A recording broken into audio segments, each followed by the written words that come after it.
소방공무원 수험생 여러분 안녕하십니까. 소방학개론 강의를 담당하는 이종호라고 합니다.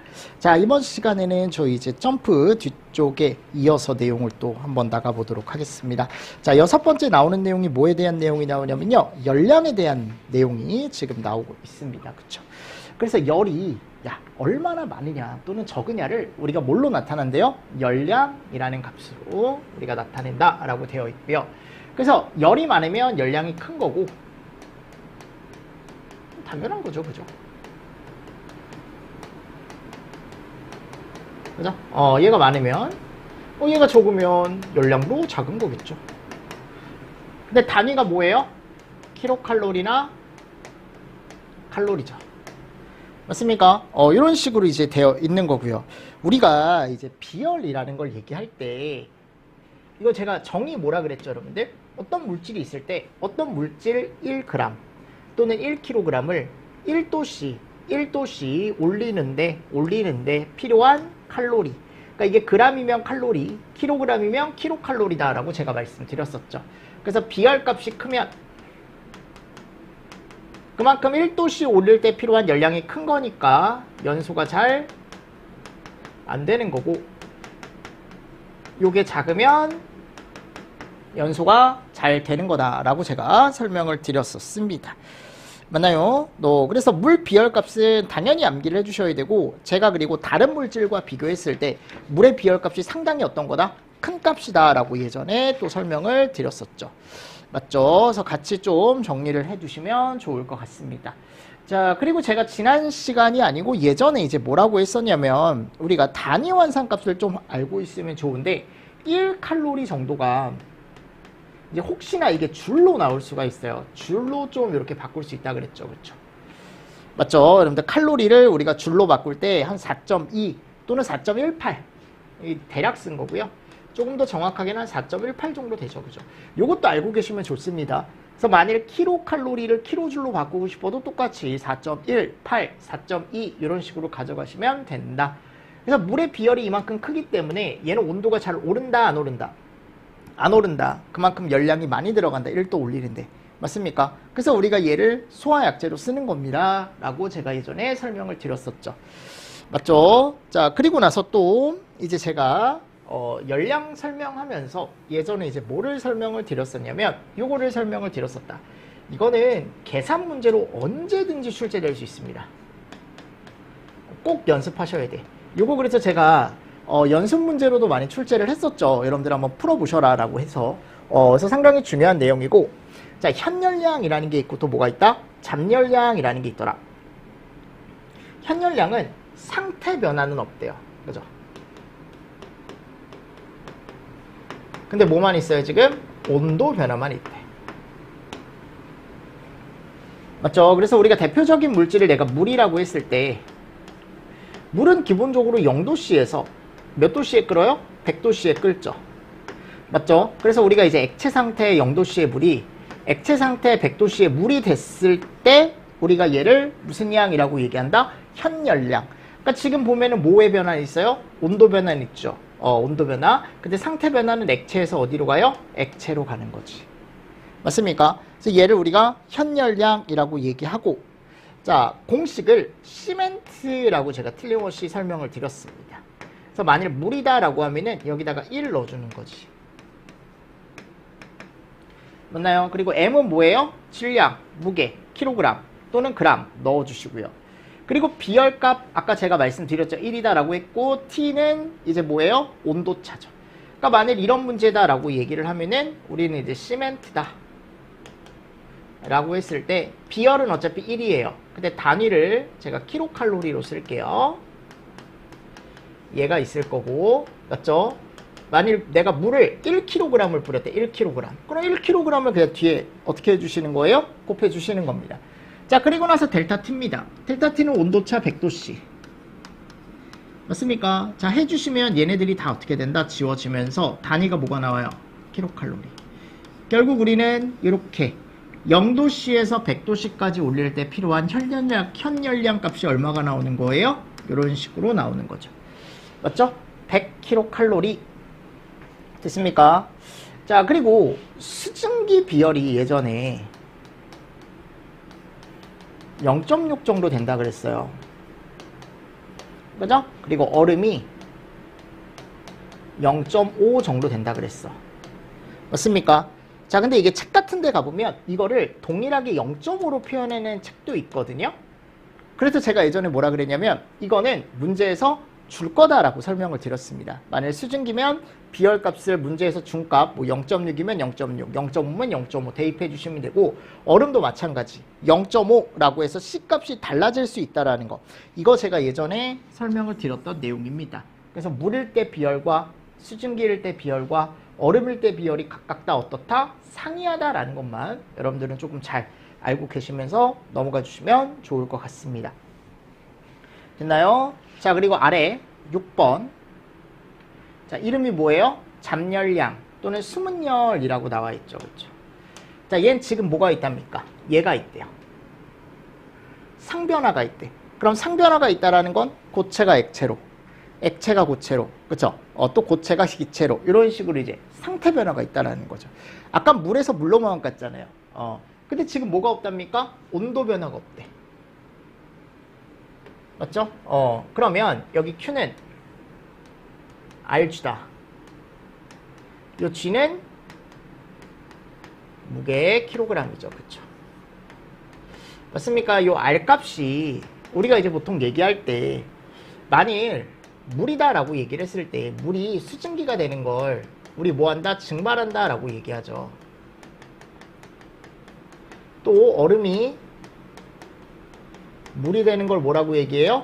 융해된다 라고 얘기하죠. 그지? 그래서 이렇게 물이 수증기가 됐을 때 증발할 때 그때 필요한 요 감마값이 얼마라 그랬어요? 제가 539라 그랬죠? 539? 이런 식으로. 그죠? 자, 융해될 때 필요한 열량은 80이다. 80.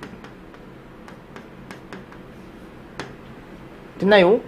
그래서 융의 열, 융의 잡열, 기화열, 증발 잡열 이런 식으로 해서 얘네는 물에 대한 값들 두 개는 암기를 좀 하고 계셔야 된다. 칼로리일 땐 그람이 될 겁니다. 맞죠? 그래서 RG라고 해서 시멘트 RG 이렇게 두 개를 같이 알고 계셔라. 그래서 우리가 예를 들어 100도씨에 물이 어느 순간 뭐가 되기 시작한다 그랬어요? 어느 순간 100도씨에서 수증기가 되기 시작한다 그랬죠? 만약 1kg이다 라고 하면은 이때 열량을 구해라. 그리고 증발 잡열을 구해라. Q는 그죠? 결국은 이제 여기 갔을 때 R값, 얘는 지금 뭐가 된 거예요? 기화가 된 거니까 539가 될 거고, 그죠? 1kg이니까 얘가 되겠네. 맞나요? 이런 식으로 이제 문제만 잘 풀어주시면 돼요. 이게 얼음 상태보다는 뭐가 더 잘 나온다? 수증기 상태가 더 잘 나올 수밖에 없다고요. 물을 뿌렸을 때 그 물이 이제 기화가 되기 때문에 그 기화 시에 발생하는 열량이다 라고 해서 이런 것도 같이 좀 정리를 해주시면 좋을 것 같다. 자, 그리고 이제 다음 7번 한번 보도록 하겠습니다. 자, 여기에 이제 열에 대한 게 계속 나오는 거예요. 지금 열 전달 방법이라는 게 나와 있죠. 그래서 제가 전도, 대류, 복사가 있다. 그죠? 그래서 전대복이 있다 라고 제가 예전에 설명을 드렸었습니다. 그러면 전대복 중에 우리가 이제 전도를 먼저 보는데, 전도는 제가 예전에 냄비가 이렇게 있으면, 그죠? 이 고체예요. 고체 냄비. 여기다가 이제 불을 주면 이 고체가 처음에는 이 불과 가까운 부분만 뜨거워지다가 결국은 어떻게 돼요? 시간이 지나면 지날수록 전체 냄비가 다 뜨거워진다 그랬죠. 얘가 열전도. 맞습니까? 또 시험 문제 많이 나오는 게 벽이 있으면 여기에 열이 가해져요. 불이 난 거죠, 결국. 그럼 보세요. 요 열이 이 벽을 타고 반대쪽으로 갈 거거든요. 맞죠? 당연히 열이 이동을 할 거예요. 뭐를 타고 이동한 거예요, 지금? 벽을 타고 이동한 거죠, 그죠? 지금 고체. 그러니까 이것도 고체에서의 열전달이다라고 해가지고 요 벽에서 열전달을 얘기한다고. 근데 이렇게 고체 쪽에서 열전달을 우린 다 뭐라고 한다? 전도라고 얘기합니다. 그래서 전도 같은 경우는 여기 가보면 고체나 정지유체, 그죠? 특히 고체 쪽에서 이제 얘기를 하는 거고, 자, 모든 열은 고온에서 저온부로 이동한다라는 게 뭐냐면, 자, 보세요. 벽이 여기가 먼저 뜨거워질 거 아니에요? 그리고 아직 요 안쪽은 어때요? 차갑죠. 그럼 이 고온 이동기 어디로 이동하는 거예요? 저온 쪽으로 계속 이동을 하는 거죠. 그래서 고온부에서 어디로? 저온부로 열 전달이 되는 현상을 우린 전도라고 얘기하고, 그리고 얘는 화재 초기예요. 아셨죠? 그리고 요거는 직접적인 분자 운동이다 라고 해가지고 제가 고체 가연물이 이렇게 있으면, 고체 물질이 이렇게 있으면 얘가 여러 가지 분자를 가지고 몇 개, 수천 개, 수만 개의 분자들이 이렇게 밀집되어 있어서 딱딱한 고체를 만드는 거다. 그럼 내가 여기다가 이제 불을 주면 요 끝에부터 어떻게 돼요? 뜨거워지기 시작해요. 그러면서 얘네들이 뭐 한다? 이제 미친 듯이 안쪽에서 움직이기 시작한다고. 움직이면서 이 운동에 의해서 결국은 뭐가 와요? 마지막에 충돌, 충격, 그죠? 그래서 앞쪽에 있는 것부터 충돌이나 충격이 생기면 그 충돌, 충격이 이동을 하는 거죠, 이쪽으로. 맞죠? 그래서 점점 뜨거워지더라, 그 물체가. 됐죠? 우리가 얘를 뭐라고 한다? 전도, 열 전도라고 얘기한다. 됐습니까? 그래서 이 열 전도는 우리가 분자의 운동 또는 분자의 충돌 두 개가 이제 접촉해 있다가 그렇게 해서 이제 일어나는 현상이다라고 얘기를 했습니다. 자, 이게요, 여러분들 시험 문제가 나오게 된다면 올해 이제 복사 연료소 구하는 게 한번 나왔어요, 그죠? 그러니까 이게 복사 쪽에서 시험 문제가 한번 계산 문제로 출제가 됐기 때문에 전도도 틀림없이 나올 수 있다고요. 대류도 틀림없이 나올 수 있다라고 해서 제가 얘를 꼭 암기를 해주셔라. 자, 이름이 무슨 법칙? 퓨리어 법칙. 그죠? 그래서 제가 KTX라 그랬죠. KTX.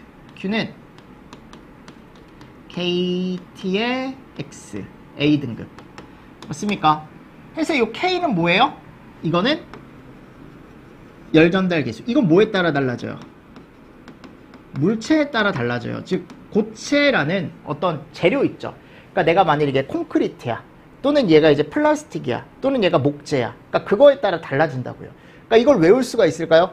이 K 값을 못 외우죠. 이건 문제에서 무조건 줄 거예요.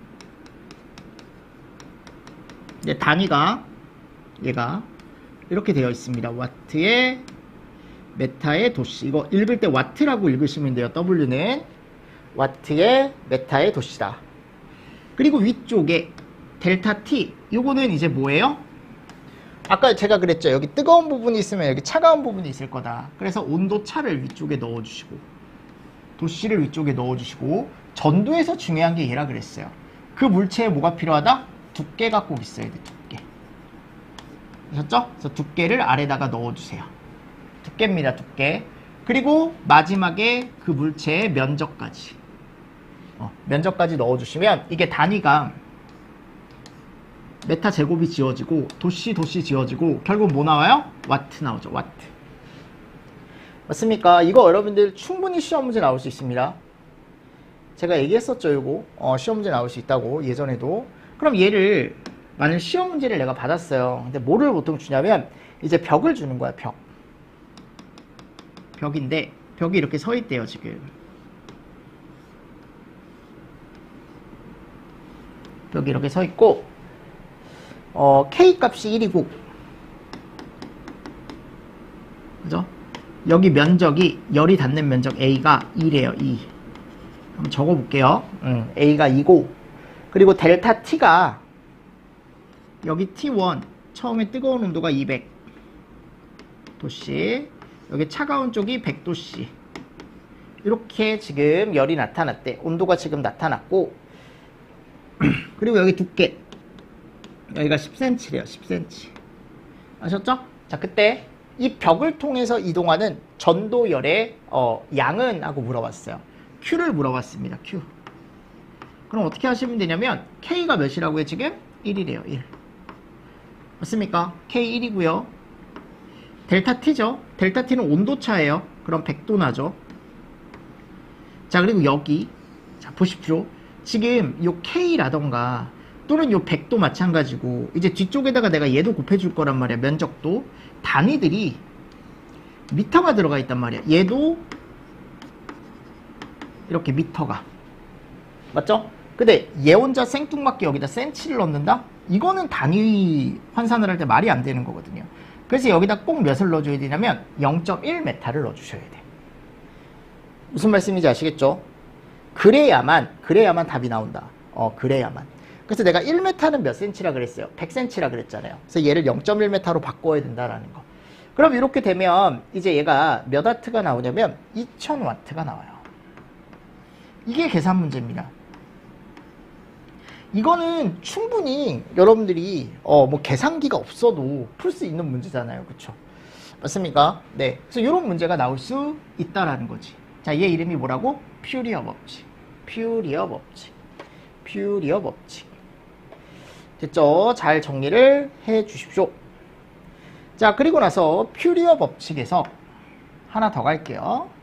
자, 결국은 내가 얘를 구한 거예요. 지금 열 전달률.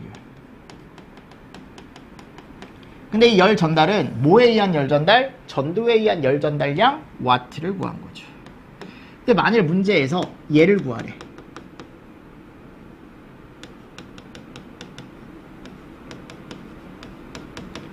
자, 이 연료속이 뭐냐면요. 얘거든요. 그러니까 얘는 어떤 면적당 나한테 열이 얼마나 오른지를 구하는 거야. 그래서 메타 제곱 퍼 와트라고 해가지고 면적당 열이 나한테 얼마나 올지를 구하는 건데, 그럼 이 식을 살짝 바꿔주시면 돼요. 요 A를 이쪽으로 이항만 시켜주시면 되거든요. 그래서 A분의 Q는 K의 이런 식으로 A만 옆으로 넘겨주시면 돼요. 연료속을 구해라라고 한다면 전도 쪽에서 얘기하는 거예요. 전도 쪽에서. 무슨 말씀인지 아시겠습니까? 네, 그래서 요거 잘 보시고요. 요거 잘 보시고. 자, 그리고 이번에는 대류입니다. 대류. 대류는 제가 예전에 아까 냄비에다가 물 담았다라고 했으니까 물 담았을 때 처음에는 아랫부분만 물을 끓이게 되면은 아랫부분만 뜨겁다가 점점 위에 있는 물도 뜨거워진다 그랬죠. 그러면서 물이 끓기 시작한다. 맞습니까? 그래서 아래에 있던 차가운 물이 뜨거워진 물이 되면서 위쪽으로 올라가고 위에 있던 차가운 물은 다시 아래로 내려와서 얘가 섞인다 그랬죠. 맞습니까? 자, 이런 식으로 액체 쪽에서 열 전달을 우리가 뭐라고 한다? 대류. 또 더 중요한 건 뭐냐? 에어컨을 틀어놔요. 맞습니까? 그럼 시원한 공기는 어디로 가요? 아래쪽으로 가고. 그죠? 그리고 뜨거운 공기 또 위쪽으로 가서 얘네들이 계속 돈다고요. 이런 식으로. 그래서 결국은 나중에 갔을 때 전체적인 강의실이나 또는 이제 여기 사무실 쪽에 공기가 어떻게 된다? 시원해진다. 걔가 뭐예요? 대류. 또 화재가 났을 때 뜨거운 화재 기류, 거기서 나온 연기는 다 어디로 올라간다? 위쪽으로 올라간다. 걔 다 뭐야 여러분들? 대류. 무슨 말씀인지 아시겠습니까? 네, 그런 것들 머릿속에 잘 가지고 계시라고. 그래서 거기서 이제 공통점이 뭐냐? 얘는 액체나 기체. 그러니까 얘는요 여러분들 정지가 아니야. 유동이야. 아셨죠? 정지에 있는 게 아니고 유동한다. 유동. 움직인다라는 거죠. 그리고 액체나 기체 상태의 분자가 직접적으로 이동을 한대요.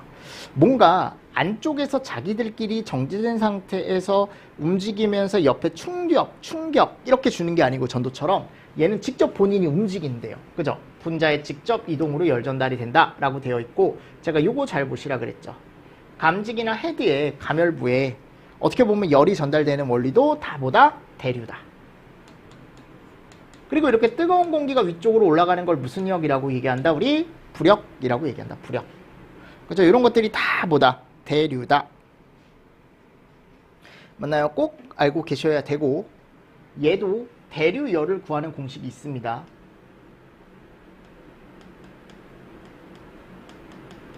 이것도 와트로 구해요. 근데 얘는 이제 대류에 의한 거고요. 자, 지금 공식이 이렇게 되어 있습니다. H에 A에 델타 T. 그죠? 이렇게 되어 있죠. 햇이라고 해가지고. 자, H는 대류 계수입니다. 이거 문제에서 줘요, 여러분들. 주면 단위를 이렇게 줄 거야. 그죠? 맞죠? 여러분들? 그리고 A는 이건 뭐야? 면적이지. 면적. 메타제곱. 델타 T는 온도차. 도씨. 그럼 얘를 곱해주게 됐을 때 날아가게 되는 거죠. 그죠? 그래서 이게 와트 또는 킬로와트가 나올 거야. 됐나요? 자, 근데 이게요, 여러분들 가끔 이 대류는 A를 직접적으로 안 주는 경우가 있어요. 면적을. 그래서 구 모양이 나오는 경우가 있습니다. 구. 무슨 모양 여러분들? 구 모양. 구가 뭐야? 우리 지구 축구공 그 모양이 구예요, 여러분들. 원이랑 구는 다른 거야, 여러분들. 원은 약간 단면적인 거고 구는 약간 입체적인 거다라고 생각하시면 돼요. 그래서 구 모양에 만일 대류 연전달이 되는 물체가 있다라고 한다면 구 모양은 면적을 구할 때 구 면적 구하는 공식이 이거를 하나 알고 계세요. 4파이 아래제곱이라는 게 있습니다. 4파이 아래제곱. 그래서 이 R이 반지름. 반경 반지름. 얘를 주게 되면 여러분들이 대입을 해서 문제를 또 풀 수 있는 문제 적응력을 한 번 더 키워봅시다. 자, 문제에서 대륙에서 무조건 줄 겁니다. 면적도 주는데 안 주는 경우도 있다고요. 안 주면 이렇게 풀어주시면 되고, 만일 9다라고 하면 델타 T 온도차 주겠죠. 그럼 얘도 여러분들 단위가 와트가 나올 거야. 됐죠? 그러니까 결국 제가 예전에 뭐라 그랬어요? 어차피 이 두 개를 같이 보셔도 되는 게 뭐냐면 전도 법칙에서 얘만 빼주면 얘만 없애면 얘가 된다라고 했습니다. 햇이라고 해가지고 HAT 이것만 바꿔주면 되는 거야. 얘는 대류계수고 K는 전도계수라고요. 이것만 좀 구분해서 보시고 나머지 공식은 유사하게 간다라는 거 한 번 더 보시면서 넘어가 주시면 좋겠죠. 자, 그리고 나서 이제 세 번째 한번 가보도록 하겠습니다. 제일 중요하죠. 복사. 자, 얘는 매개물이 없다라고 했습니다. 그래서 불이 나면 이거 만져봐야 뜨거운 거 알아요, 여러분들? 가까이만 가도 우씨, 뜨거. 뜨거. 눈에 보이지 않지만 뭔가 눈에 보이지 않는 어떤 파형이 나한테 어떻게 하는 거예요? 뜨겁게 만들어 주는 거죠. 그럼 나 혼자 뜨거 할 수 있잖아요. 그래서 얘를 우리가 뭐라고 얘기한다? 무슨 열? 복사열이라고 얘기합니다. 그래서 얘는 중간 매개물이 있다 없다? 없다. 중간 매개물이 없다. 그죠? 직접적으로 나한테 다이렉트로 들어온다. 다이렉트로.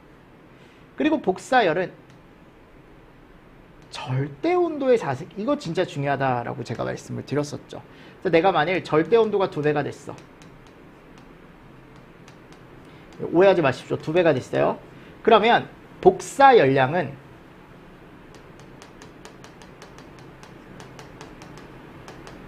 2의 몇 승? 4승. 16배. 됐죠? 복사니까 4니까 그냥 이렇게 단순하게 제가 외워둬라라고 말씀을 드렸었죠. 그리고 건축물 화재 시 화재 확대는 복사열이 주된 원인이다. 이거 잘 정리를 해두셔라. 그래서 나중에 갔을 때 우리가 이제 플래시 오버라는 걸 배우고 롤오버라는 걸 배웠을 때 그때 무슨 열이 되게 많이 나와요? 복사열이란 말이 되게 많이 나오죠. 그렇죠? 그리고 전자파 형태로 눈에 보이지 않는다라고 제가 말씀을 드렸었습니다. 됐나요? 그리고 여기 가보면 얘가 나와요. 스테판 볼츠만. 그죠? 여러분들 아까 뉴턴의 냉각 법칙에서 제가 이거 설명 안 드렸네. 만일 대류 연료속을 구해라 라고 한다면 아까하고 똑같이 해주시면 됩니다. 얘를 구하는 거예요. 면적당 열량. 아셨죠? 그럼 뭐가 돼요? 공식이 H의 델타 T. 이 온도차입니다. 델타라는 건. 이렇게 바꿀 수 있겠죠. 그죠? 마찬가지 스테판 볼츠만의 법칙에 갔을 때 제가 예전에 뭐를 보시라고 했냐면 일단 제일 중요한 건 이거야. 요거. 자, 이게 무슨 열? 그렇죠. 복사열이죠. 그래서 요 Q는 요 놈은 얘의 몇 승에 비례한다? 4승에 비례한다. 그죠? 그래서 무슨 온도? T는 무조건 절대온도지. 맞습니까? 그래서 절대온도의 4승에 비례하더라. 절대온도의 4승에 비례하더라. 그래서 도시에다가 273을 더하는 거죠. 켈빈 여러분들 기억하시죠? 그리고 시그마라는 거. 여기 시그마라고 있는 건데 얘는 정해져 있는 값입니다. 5, 6, 7, 8. 이거 혹시 얘만 단독으로 물어볼 수 있다 그랬어요. 이거. 맞습니까? 자, 그리고 여기 갔을 때 입슐론이라는 게 나와요. 얘가 방사율인데 검정색 물체일 때 몇이래요? 1이래요. 흑체일 때 1. 흑체일 때 얼마라고? 1. 이거 머리 뿌리는 거 아니라 그랬어요, 여러분들. 머리 뿌리는 거 아니에요. 흑체. 요즘 제가 여기 조금 약간 고민인데 여기가 비더라고요. 다른 데는 안 비거든요. 여러분들 다른 데는 그래도 괜찮은데 여기가 내가 얘기했잖아, 옛날에도. 카메라 찍으면서 보면은 되게 신경 쓰인다고, 이게. 아씨, 저기 왜 이렇게 휑하지? 난 대머리는 안 될 줄 알았어. 왜냐면 내가 이제, 미용실 가잖아요. 어릴 때. 중고등학교 때 가잖아요. 그러면 그 미용사, 그때 누나예요, 여러분들. 그때 누나입니다. 내가 뭐 어리다고 얘기해. 그때 당시엔 어렸으니까. 미용실 누나들이 이제 뭐를 하는 거야, 이제. 야, 너 왜 이렇게 숱이 많냐고. 야, 부럽다. 막 이런 식으로 했었는데, 요즘 그런 얘기를 해주는 미용사가 없더라고요. 되게 측은하게 보고 약간. 그래서 이게 약간, 조금 약간, 뭐라 그래요? 신경이 많이 쓰이더라고요. 그리고 조명이 바로 위에 있거든요. 그러니까 이게 쏘니까 더 비어 보여. 스트레스가 이만저만이 아닙니다. 네. 저희 와이프가 그랬는데 너 대머리가 안 될 것 같아서 만났다라고 했는데 대머리까지 돼버리면 어떻게 될지 모르겠어 또. 일단 자 여기 보시면 여기 나와 있는 거예요. 야 이게 무슨 온도라고? 절대 온도. 그래서 고온에서 뭘 빼주는 거예요? 저온을 빼주는 거예요. 아셨죠? 그래서 이것도 같이 좀 정리를 해두시고 이거 절대 어렵게 안 나온다 그랬죠? 여기 면적 들어가 있고요. 어렵게 안 나옵니다. 자 이것도 만약 복사연료속을 구해라 라고 한다면 넘겨주는 거죠. 그럼 A분의 Q는 요번에는 요 공식으로 구하는 건 아니었어요. 그죠? 시그마에 입실론에 이런 식으로 식을 바꿀 수 있다라는 거, 제 말은. 됐죠? 이런 것도 같이 좀 보시면서 넘어가 주시면 좋지 않을까? 라고 저는 생각을 합니다. 그죠? 그래서 나중에 제가 이제 복사 연료속 공식은 뒤에서 한 번 더 체크를 해 드릴게요. 자, 그리고 나서 이제 화재 플럼과 뭐가 나와요? 천장 제트 흐름이라는 게 나옵니다. 그럼 제가 화재 플럼은 뭐라고 했냐? 불기둥이라고 했어요. 그래서 부력에 의해 발생하는 화염 기둥을 얘기하고 고온의 연소 생성물이 위쪽으로 상승하는 걸 얘기한다. 그래서 여기 불이 나면 여기서 고온의 연소 생성물이 나온다 그랬죠, 그죠? 네, 손가락에 힘이 없나 봐요. 이렇게 위쪽으로 올라간다 그랬죠. 그 얘가 어떻게 되는 거예요, 여러분들? 여기에 모인다 그랬죠. 그래서 멀리서 봤을 때 이 위쪽으로 올라가는 상승 기류가 불은 계속 얘를 태우려고 할 거란 말이에요. 이런 식으로 올라갈 거란 말이야. 그럼 얘를 우리가 뭐라고 한다? 화염 기둥이라고 얘기하고, 그리고 위쪽에 모여있는 애를 뭐라고 얘기한다? 우리는 천장 제트 흐름이다 라고 얘기한다 라고 제가 설명을 드렸었죠? 기억하십니까? 그래서 여기서 이제 우리가 정리할 건 뭐냐면, 일단 화재 플럼은 정의 정도. 그래서 화염 기둥을 얘기하고 고온의 연소 생성물이 위쪽으로 계속 올라가는 현상이다. 그죠? 화재 플럼의 생성 과정. 화재에 의해 부력이 발생할 거다. 뜨거운 상승 기류가 발생할 거고, 주위에 찬 공기가 이 안쪽으로 들어온다 그랬어. 평상시에. 맞죠? 계속적으로 유입이 돼요. 왜냐하면 얘가 계속 타려고 하면, 요 가연성 혼합기가 계속 타려고 하면, 바깥쪽에서 계속 뭐를 필요로 해요? 산소를 필요로 하니까 여기 계속 안쪽으로 그냥 유입이 된다라고 생각하시면 된다 그랬죠. 맞죠? 그래서 화재 플럼 내로 주위에 찬 공기가 유입이 되고, 상승기류 내의 연소가스와 공기에 혼합기가 연기를 형성한다. 그래서 와류와 난류 효과로 난류 확산 화염이 형성이 된다. 그러니까 정말 빠르다. 난류는 미친 듯이 빠르다. 다 빠르다라는 거예요, 여러분들. 결국은 뭔가 이제 질서정연하지 않고 미친 듯이 빠른 형태를 나타내면서 확산 화염을 형성하게 된다라고 나와 있습니다. 같이 보시면서 넘어가 주시면 좋을 것 같습니다. 됐나요? 이거 정리 한번 보시고요. 그리고 더 중요한 건 얘라 그랬죠. 화재 플럼에 의해 생기는 천장 제트 흐름. 위쪽에 여러분들 천장 쪽을 타고 이제 더운 가스들이 천장면을 타고 굴절되어 수평으로 흐른다. 그럼 그때 그 수평으로 흐르는 흐름을 우린 이름을 뭐라고 한다? 천장 제트 흐름이라고 얘기한다. 그래서 고온의 연소 생성물이 부력에 의해 천장면 아래에 얕은 층을 형성하는 비교적 빠른 속도의 가스 흐름이다 라고 되어 있습니다. 그죠? 그래서 이 천장 제트 흐름이 발생을 하면 불이 났어요. 그럼 여기서 이제 화염 모양이 막 이렇게 기둥처럼 올라온단 말이야. 얘가 이제 아까 얘기했던 뭐고? 화재 플럼이고. 그냥 같이 보시면 되니까요. 그리고 아직 타지 않은 가스가 여기 천장에 이렇게 모여있단 말이에요. 맞나요? 자, 얘 이름을 뭐라고 한다? 우리는 천장 제트. 천장 제트. 맞나요? 자, 근데 이제 시간이 지나면 요 천장 제트 흐름에 불이 붙는다 그랬죠, 이렇게. 그럼 얘 뭐야, 여러분들? 로로버. 흑화가 되면 롤오버, 가스만 흐르면 천장 제트 흐름. 맞죠? 그래서 이런 것들을 같이 좀 보시고, 천장 제트 흐름의 요 두께, 얘는 실 높이의 5에서 한 12% 정도 된대요. 그죠? 그리고 정말 빠른 최고 온도와 속도, 그죠? 가장 높은 온도와 그때에 상응하는 속도, 얘는 실 천장 높이의 가장 높은 부분, 몇 프로? 1%. 1% 이내 범위에서 발생을 한다라고 나와 있고, 천장 제트 흐름은 화재 언제? 초기에 발생한다라고 되어 있습니다. 그리고 헤드나 화재 감지기를 이렇게 설치하면 안 된다고, 이 안쪽에, 초록색 범위 안쪽에 설치를 해줘라 라고 제가 예전에도 설명을 드렸었죠. 그쵸?